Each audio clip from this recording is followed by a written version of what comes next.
बिस्मिल्लाहिर्रहमानिर्रहीम। अस्सलाम वालेकुम नादरीन, आप यूट्यूब चैनल देख रहे हैं। मैं इमरान खान हूँ। नादरीन, पाकिस्तान के वज़रा, हुकूमत और हुकूमत के जो हमायती सहाफ़ी हैं, ये सारे लोग ये तासुर दे रहे हैं कि जैसे अब सऊदी अरब पाकिस्तान की मईशत संभाल लेगा। सऊदी अरब पाकिस्तान की मईशत क्यों संभालेगा? और अगर पाकिस्तान की मईशत संभल गई और बेहतर हो गई तो फिर हम सऊदी अरब के या बाकी लोगों के किस काम में रहेंगे? यानी हम तो किसी के काम के नहीं रहेंगे।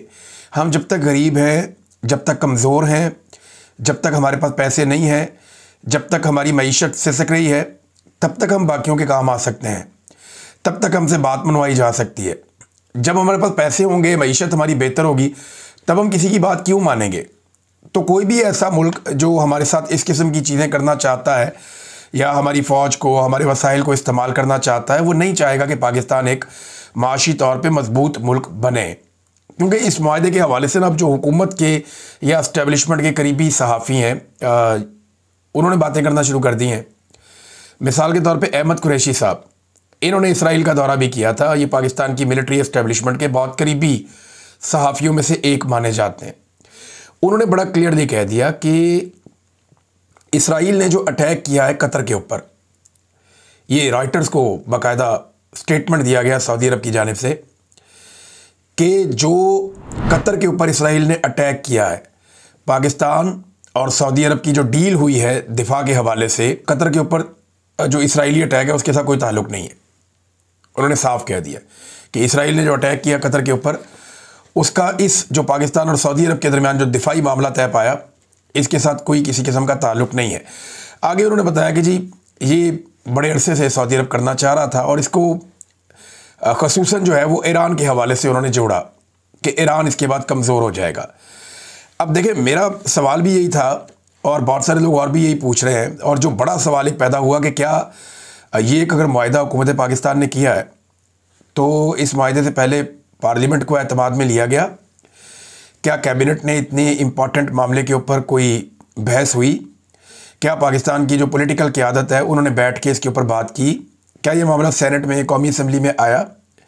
क्या ये काबीना के अंदर रखा गया? क्या ये दिफा की और खारजा की जो वजारतें हैं उनके अंदर ये मामला रखा गया? तो ये सबके लिए एक सरप्राइज़ है। ये मामला पार्लियामेंट से बाहर बाहर हो गया। हालांकि जो आइन है वो इसके ऊपर मुख्तलिफ राय देता है। शहजाद अकबर साहब ने यह मामला उठाया, कुछ और लोगों ने भी उठाया। अब वज़रा ने जो है वो ज़मीन आसमान के कलाबे मिलाना शुरू कर दिए। मिसाल के तौर पे ख्वाजा आसिफ कहते हैं कि ये यूरोपीय यूनियन तर्ज का एक इत्तेहाद है। राना सनाउल्लाह कहते हैं कि पाकिस्तान और सऊदी अरब मिलकर वर्ल्ड सुपर पावर बन गए हैं और पाकिस्तान जो है वो फ़ौजी नुक्ता नज़र से सुपर पावर है और सऊदी अरब जो है वो माशी नुक्ता नज़र से सुपर पावर है। राना सनाउल्लाह साहब को क्या सुपर पावर का मतलब भी पता है कि वो क्या होती है? सुपर पावर का मतलब सिर्फ ये दो चीज़ें नहीं है। टेक्नोलॉजी है, आईटी है, इंडस्ट्री है, दुनिया के बेशुमार अलूम हैं, उनके ऊपर कितनी आपकी कमांड है, आलमी मीडिया पे आपका कंट्रोल क्या है, आलमी एस्टेब्लिशमेंट पे आपका कंट्रोल क्या है, आलमी इदारों पर आपका कंट्रोल क्या है, दुनिया के जदीद तरीन हथियार क्या इन दोनों मुल्कों में से किसी एक के पास हैं? तो बिल्कुल नहीं है। तो हमने ज़मीन आसमान के कलाबे मिलाना शुरू कर दिए और इस तरह शो किया जा रहा है। कुछ जर्नलिस्ट तो ये कह रहे थे, मुजीबर रहमान शामी साहब को मैं सुन रहा था कि ये 140 अरब डॉलर के पाकिस्तानी जो कर्जे हैं ये ऐसे अवेपोरेट हो जाएंगे, उड़ जाएंगे। देखिए, हमारे सहाफ़ियों ने पाकिस्तान के साथ हमेशा बड़ी ज़्यादती की है। जब पाकिस्तान दो टुकड़े हो रहा था ना, तब भी कुछ सहाफ़ी गए थे मशरक़ी पाकिस्तान में, उन्होंने आके एक बिल्कुल डिफरेंट पिक्चर पेश की। जो एस्टेब्लिशमेंट ने चाहा उन्होंने वैसी तस्वीर कुशी कर दी, लेकिन हकीकत उससे मुख्तलिफ थी। पाकिस्तान दो टुकड़े हो गया, उन्होंने हक़ाइक़ छुपाए और वो भी मुजरिम है, इसके अंदर बराबर के शरीक हैं वो लोग। अब इसी तरह आज फिर हक़ाइक़ को मसख़ किया जा रहा है। कुछ अर्सा पहले कहा जाता था कि SIFC ये गेम चेंजर है, ये हर चीज़ को बदल के रख देगा, ये बेशुमार सरमायाकारी लेके आएगा, 100-200 अरब डॉलर आ जाएगा पाकिस्तान में, हर चीज़ हमारी कंट्रोल हो जाएगी। नहीं हुआ, कख नहीं हुआ। फिर कहा गया मिनरल्स बेचने जा रहे हैं, तो एक छोटी सी कंपनी आई अमेरिका की, वो भी मुआहदा करके निकल गई, MOU साइन करके, और उनकी जो अपनी वर्थ है वो 7 मिलियन अमेरिकी डॉलर्स है। छोटी सी कंपनी है और मिनरल्स का हमने इतना रोला डाला कि जनाब ये हो जाएगा, वो हो जाएगा, सारे कर्जे उतर जाएंगे, कुछ नहीं हुआ। फिर हमने कहा जी इन्वेस्टमेंट आ रही है बहुत बड़ी बड़ी, फलाना मुल्क इतने अरब डॉलर दे रहा है, फलाना इतने अरब डॉलर दे रहा है, कुछ भी नहीं आया। तो ट्रक की एक के बाद एक बत्ती है जिसके पीछे पाकिस्तानियों को लगा दिया जाता है। अब ये एक और ट्रक की बत्ती में लगाया गया कि क्योंकि सऊदी अरब का और पाकिस्तान का हमारे पास देने के लिए है क्या सवाए दिफा के, सवाए फौज के, और बचा क्या इस मुल्क में? हर चीज़ तो हमने तबाह कर दी है, कोई इन्वेस्टमेंट कर नहीं सकता, यहाँ पे रूल ऑफ लॉ ही नहीं है, पाकिस्तान में अमन व अमान ही नहीं है। और हम जब किसी और को कहते हैं कि हम आपकी हिफाजत करेंगे, तो क्या हम अपनी हिफाजत कर पा रहे हैं? आज पाकिस्तान के अंदर पाकिस्तान के फौजी जवान, दीगर सिक्योरिटी फोर्सेस के लोग और आम शहरी रोज़ाना की बुनियाद पे शहीद हो रहे हैं। कितनी जानें रोज़ चली जाती हैं। क्या हम पाकिस्तान को महफूज बना पाए, जो हम दूसरे मुल्कों को ये ऑफ़र कर सकते हैं कि हम आपको भी महफूज बनाएंगे? ये पाकिस्तान एक मुल्क, एक सिक्योरिटी कंपनी नहीं है। अहमद कुरैशी साहब कह रहे हैं कि ये इसराइल के खिलाफ नहीं है। यानी राणा सनाउल्लाह साहब की बात तो सुने ना, वो कहते क्या है? वो कहते हैं जी कि जिस मुसलमान मुल्क पर जारियत होगी तो ये वर्ल्ड सुपर पावर इसका नोटिस लेगी और मदद करेगी। भाई 56 इस्लामी मुल्कों की एक फ़ोर्स पहले भी बनाई हुई है हमने, और इसराइल को वो हमले से अभी तक मना नहीं कर सकी। सबसे पहले अगर ये एक फ़ोर्स बनी है और इसी मकसद के लिए बनी है कि मुसलमानों के खिलाफ जुल्म और बर्बरियत बंद करवानी है, तो कश्मीर और फ़लस्तीन को आज़ाद करवाना चाहिए इस फ़ोर्स को। क्या ये कर पाएंगे? मुझे तो नहीं लगता, क्योंकि इसके मकासद वो नहीं है। और हरमैन शरीफैन का एक, क्योंकि एक जज्बाती बड़ा हमारी वाबस्तगी है हरमैन शरीफैन के साथ, तो ये उसका नाम बीच में लेकर आते हैं सारे, और मौलवी हमें ब्लैकमेल करते हैं उसके बाद। जबकि अहमद कुरैशी हमारे साथ बता रहा है कि जनाब ये एक्चुअली इसके मकासद कुछ और है। ये कोई मुसलमानों को गैर मुस्लिमों से बचाने के लिए ये इत्तेहाद नहीं हुआ। ये इत्तेहाद सऊदी अरब और पाकिस्तान के बीच में हुआ है ताकि जो दूसरे फ़िरके के मुसलमान हैं उनके खिलाफ एक मजबूत ताकत बन जाए। ईरान वगैरह बाकी लोगों की बात हो रही है। तो ये अहमद कुरैशी साहब ने ये बात बताई, मैं अपने से नहीं कर रहा। देखें, सबसे पहले तो पाकिस्तान में बदअमनी ख़त्म करनी पड़ेगी ना, दहशतगर्दी ख़त्म करनी पड़ेगी, शिद्दत पसंदी ख़त्म करनी पड़ेगी। सऊदी अरब में तो ऐसे वाक़यात नहीं होते, पाकिस्तान में होते हैं। पाकिस्तान की ज़्यादा माशी ज़रूरतें हैं और इस किस्म की ज़रूरतें सिक्योरिटी की पाकिस्तान में ज़्यादा है। पाकिस्तान में लोग गैर महफूज हैं, सऊदी अरब में नहीं है। तो अब ये फ़ौज अगर सऊदी अरब के साथ हम एक मुआहदे में जा रहे हैं, तो क्या यमन से लड़ेगी, ईरान से लड़ेगी, या ये सिर्फ एक मुआहदा रहेगा? और क्या सऊदी अरब भी पाकिस्तान के लिए लड़ेगा जब खुदा न खास्ता इंडिया पाकिस्तान की जंग होती है? तो ये भी सवालात लोग उठा रहे हैं। तो सवालात का एक भंडार है। लेकिन फिर भी मैं बतौर एक सहाफ़ी और एक पाकिस्तानी मैं ये कहूँगा कि सऊदी अरब और पाकिस्तान के ताल्लुकात जितने अच्छे हों उतने कम हैं, जितने मुआहदे हों उतने कम हैं। हमें हर फील्ड के अंदर मुआहदे करने चाहिए, चाहे दिफा है, चाहे मईशत है, चाहे कोई और शोबे हैं, तालीम का शोबा है, टेक्नोलॉजी का शोबा है, और इसके अलावा पाकिस्तान से बहुत बड़ी तादाद में लेबर जाती है। तो हर शोबे में, हर जगह पे हमें सऊदी अरब के साथ मुआहदे करने चाहिए। ये पाकिस्तान और सऊदी अरब दोनों के मफाद में है। पाकिस्तान तहरीक इंसाफ ने बड़ा अच्छा मौक़िफ़ दिया मेच्योर। उन्होंने कहा जी अभी तक हमें ये तो नहीं पता कि इस मुआहदे के अंदर क्या है, इसकी तफसीलात तो अभी हमारे साथ शेयर नहीं की गई। वो तो अभी मुझे भी नहीं पता, किसी को आइडिया नहीं है कि तफसीली मुआहदा क्या है, इसके अंदर डिटेल्स क्या है। लेकिन उन्होंने कहा कि उम्मत मुस्लिमा मजबूत जब हो, जिस भी मुआहदे से हो हम उसकी हमायत करते हैं। ये बड़ी पॉजिटिव थिंकिंग है, बड़ी अच्छी उन्होंने बात की है कि अगर पाकिस्तान और सऊदी अरब करीब आ रहे हैं किसी भी बहाने, तो ये बुरी बात नहीं है, ये अच्छी बात है। लेकिन इसके नतीजे में पाकिस्तान को किसी और मुसलमान मुल्क से अपने आप को दूर नहीं करना, ये भी सेम टाइम में बड़ा ज़रूरी है। हमारे सऊदी अरब के साथ मिसाली और शानदार ताल्लुकात होने चाहिए, लेकिन बाकी जो मुसलमान ममालिक हैं उनके साथ भी हमारे अच्छे ताल्लुकात होने चाहिए। और किसी एक मुल्क से ताल्लुकात के लिए दूसरे मुल्क से हमारे ताल्लुकात ख़राब नहीं होने चाहिए। नाज़रीन, शाम के सदर जुलानी ने एक स्टेटमेंट दिया है, और उन्होंने इस मौके पे स्टेटमेंट ये दिया कि इसराइल के साथ कोई सिक्योरिटी मुआहदा शाम भी करने जा रहा है। ये खुशखबरी उन्होंने सुनाई है। देखिए, अब सिचुएशन आप ज़रा दुनिया की चेक करें कि शामी सदर ट्रंप के साथ मुलाकात करवाई थी सऊदी क्राउन प्रिंस ने सऊदी अरब में, और शाम के सदर जो हैं वो इसराइल के साथ मुआहदा कर रहे हैं, सऊदी क्राउन प्रिंस जो हैं वो पाकिस्तान के साथ मुआहदा कर रहे हैं। तो सब अपने अपने फ़ायदे के मुताबिक अपने अपने फ़ैसले करते हैं। तो पाकिस्तान को भी ये पूरा हक़ है कि पाकिस्तान अपना जो भी फ़ैसला करे वो अपने फ़ायदे के मुताबिक करे, लेकिन फ़ैसलों में कुछ उसूल जो हैं वो बड़े वाज़ेह होने चाहिए कि हम किसी भी दूसरे मुल्क से अपने ताल्लुकात बिगाड़ना नहीं चाहेंगे। एक और चीज़ है यहाँ पे, डोनाल्ड ट्रंप की हुकूमत है अमेरिका में, गज़ा में रोज़ाना की बुनियाद पे नस्लकुशी हो रही है मुसलमानों की। वहाँ पे बच्चे जो हैं वो शहीद कर दिए जाते हैं, बड़ों को शहीद कर दिया जाता है, इमदादी कार्रवाइयाँ रोक दी जाती हैं, पूरा एक घेरा डाला गया है। एक बड़ा हमला है जो गज़ा के ऊपर अब हुआ है, उसके अंदर ज़मीनी और समंदर से और फ़िज़ाई तीनों तरफ से बमबारी की जा रही है। अब बड़ी तादाद में लोग जो है वो गज़ा को छोड़ कर जा रहे हैं, फ़लस्तीनी। अब पाकिस्तान ने डोनाल्ड ट्रंप को नॉमिनेट किया था नोबेल पीस प्राइज़ के लिए, और यहाँ पे अक़वाम मुत्तहिदा में सारी दुनिया ये कोशिश कर रही है कि गज़ा में जंगबंदी हो जाए, लेकिन अमेरिका इसको वीटो कर देता है।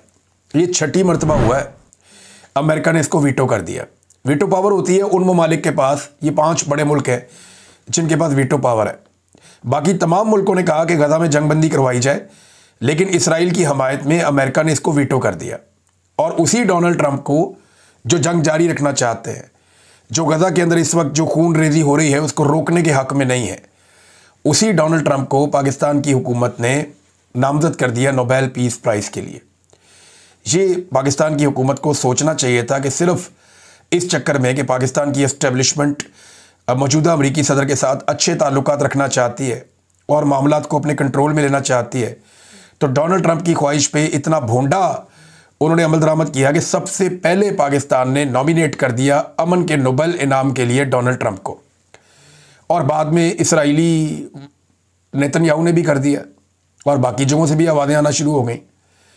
लेकिन सवाल ये पैदा होता है कि उसका नतीजा क्या निकला।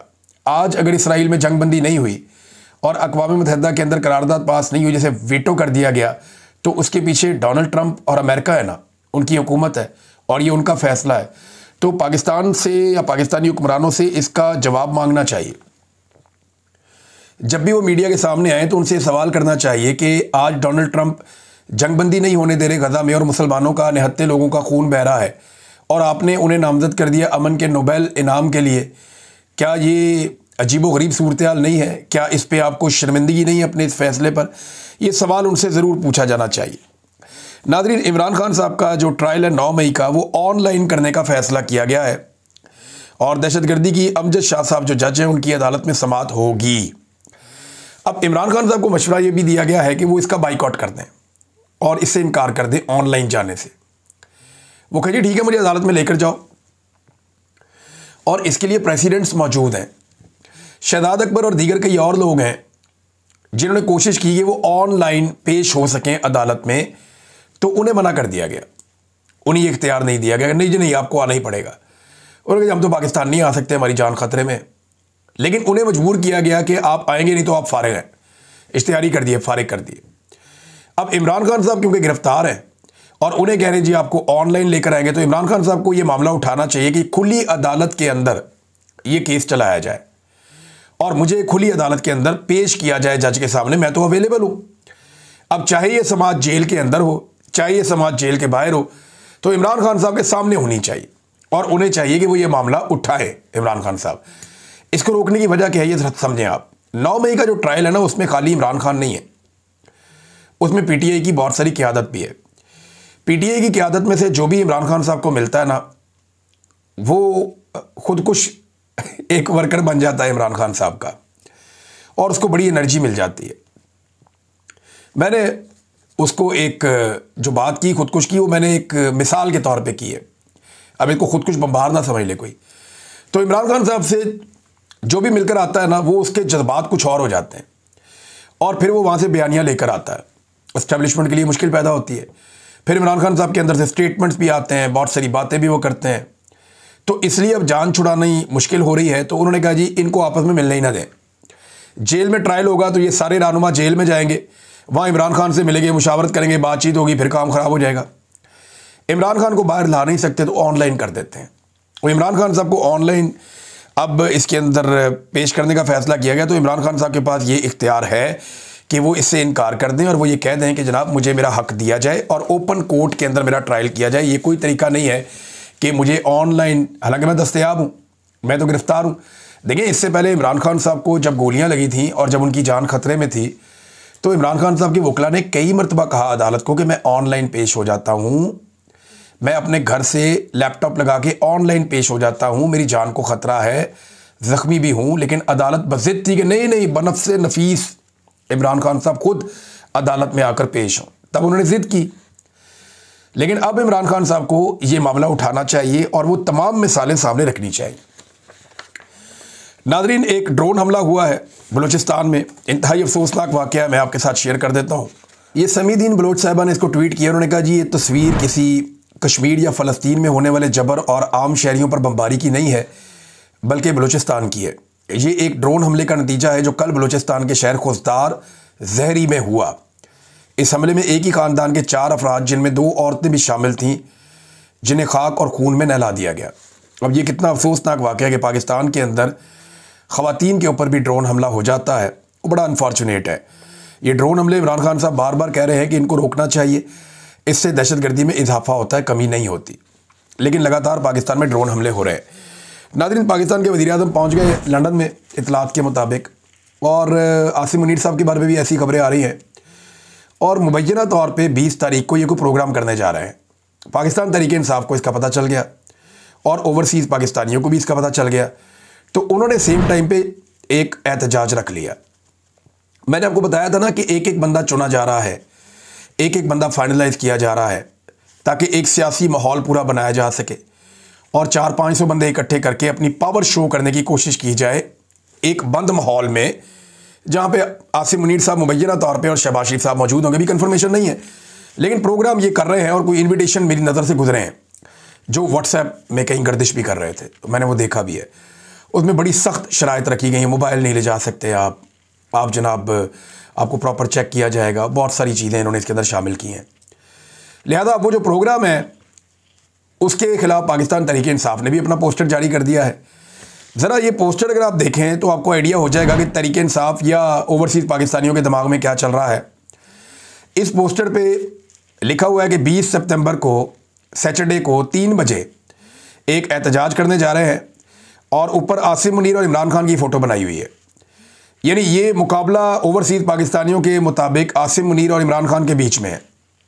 ये इन दो लोगों के बीच में ये मुकाबला है, और बाकी किसी सियासतदान की फ़ोटो नहीं है, शहबाज शरीफ की, मरियम की, नवाज शरीफ, कोई खाते में ही नहीं है। उन्हें पता है इस वक्त इक़्तिदार आसिम मुनीर साहब के पास है, तो उनके खिलाफ़ किया है।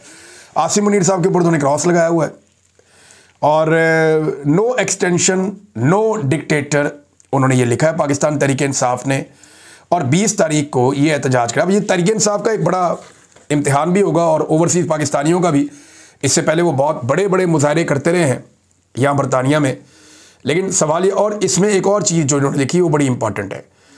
उन्होंने कहा जी कि ये मैंने इस पोस्टर में तो नहीं, एक और पोस्टर में मैंने देखा था, वहाँ लिखी हुई थी कि आपकी सिक्योरिटी के लिए आपको मास्क प्रोवाइड किए जाएंगे। जो लोग नहीं चाहते कि उनका चेहरा नज़र आए, क्योंकि ये एम्बेसी वाले वीडियोस बना के और वो एजेंसियों को भेजते हैं, वो फिर उनकी फैमिली, उनके ख़ानदानों को ढूंढते हैं, वहाँ पे उन्हें हरासा करते हैं पाकिस्तान में, तो उसके लिए उनको मास्क दिए जाएंगे। मैंने पता किया तो पता चला कि इमरान खान साहब के चेहरे के मास्क हैं जो उनको पहनाए जाएंगे और लोग वहाँ पे एहतजाज करने के लिए आ जाएंगे। अब ये नादरीन इस वक्त सिचुएशन है। तो आसिम मुनीर साहब के ख़िलाफ़ एहतजाज 20 तारीख को एम्बेसी के बाहर जो है वो किया जा रहा है। पाकिस्तान एम्बेसी जो है लंदन में, वहाँ पे इन्होंने फ़िलहाल अभी तक जो प्रोटेस्ट का एरिया बताया है वो यही है, हाई कमीशन पाकिस्तान का जो है उसके बाहर ये एहतजाज किया जाएगा। तो तहरीक-ए-इंसाफ के लिए बड़ा इम्तिहान ये है कि अंदर बंदे ज़्यादा हैं या बाहर बंदे ज़्यादा हैं। मुकाबला तो अब ये है, तो अब पता चलेगा कि PMLN ज़्यादा बंदे इकट्ठे कर सकती है, यहाँ पे अपने सारे सरकारी वसाइल को इस्तेमाल करते हुए मुख्तलिफ मुल्कों से वो लोग इकट्ठे कर रहे हैं, वो ज़्यादा बंदे इकट्ठे कर सकते हैं बरतानिया में, या पाकिस्तान तहरीक-ए-इंसाफ या ओवरसीज़ पाकिस्तानी ज़्यादा बड़ी तादाद में निकल के एहतजाज के लिए आते हैं। नाज़रीन, एक और बड़ी अजीब खबर जो कल हुआ वाक़या पाकिस्तान में हैरान कुन है कि एक दिन के लिए सिर्फ फैसला आया जस्टिस बाबर सत्तार साहब का, और वो इंसाफ पर मबनी फ़ैसला था, जिसमें एक मेजर जनरल हफीज़ुर रहमान साहब को, जो चेयरमैन PTA गलत तरीके से लगाया गया, उन्हें फारिग कर दिया गया, मुअत्तल कर दिया गया, और वज़ीर-ए-आज़म को कहा गया जी आप नया लगाएं। तो आज जनाब उस फैसले की औकात ये है, यानी एक हाई कोर्ट के जज के फैसले की औकात एक रिटायर्ड जर्नैल के सामने कख भी नहीं है, और आज जो है 24 घंटे के अंदर अंदर उन्हें वापस बहाल कर दिया गया। ये है नाजरीन इस मुल्क में निज़ाम इंसाफ की हालत, और इस्टेब्लिशमेंट ने तय कर लिया है कि जजों को भी तुन दो, इदारों को भी तुन दो, अवाम को भी बेड़ा गर्क करके रख दो, सियासी जमातें फारिग कर दो, पार्लियामेंट की कोई औकात नहीं है। इस वक्त इस्टेब्लिशमेंट ने पूरे मुल्क के ऊपर जबरन कब्जा कर लिया। रूल ऑफ लॉ नाम की कोई चीज़ नहीं बची। इस मुल्क में कौन इन्वेस्टमेंट करेगा? अब ले दे के हमारे पास सिर्फ फौज रह गई है जो हम ऑफर कर सकते हैं और कुछ नहीं कर सकते। अब तक के लिए इतना ही। अपना ख्याल रखिएगा, अपने चैनल का भी। अल्लाह हाफ़िज़।